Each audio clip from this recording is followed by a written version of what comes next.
We're not nearly halfway through the NewFronts. You were at Hulu today, and you've been at several this week. Yeah.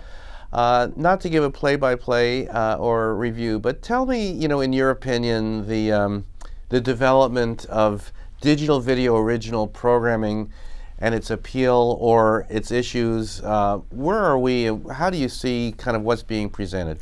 Well, I definitely see an evolution, right? And I think from the beginning, you had these companies come in and say that they're doing professionally produced content, and that's what it was. It was professionally produced, but I don't know that it was the equivalent of, let's say, what you get from a network or even a cable show.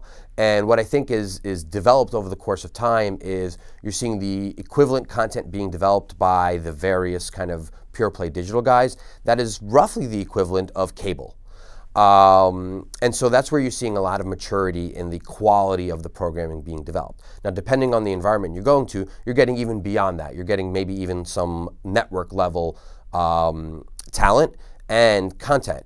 And I think it's really, really important to understand that the way that the consumption habits have evolved, right, which is to the benefit of a lot of the pure play digital guys, if you will, the way that the consumption habits have evolved, the key is creating quality content that the consumer wants to have.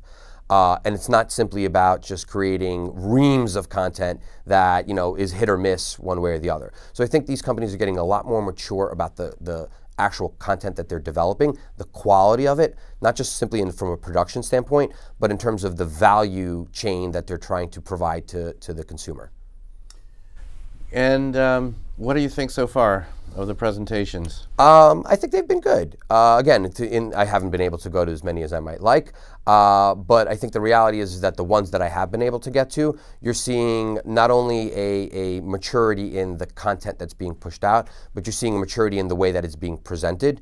You're seeing ultimately a better discussion, and just as relevantly as we were talking before, you're seeing the content being available to be purchased in a programmatic fashion, meaning I can not only get a contextual environment that's relevant, but I can have a data environment from an audience standpoint that's relevant as well, and be able to marry those two together. Now you're getting to a really positive environment where not only can you reach the consumer in a piece of content that's relevant for your brand, but at the same time you're ensuring that it's the right consumer for your brand.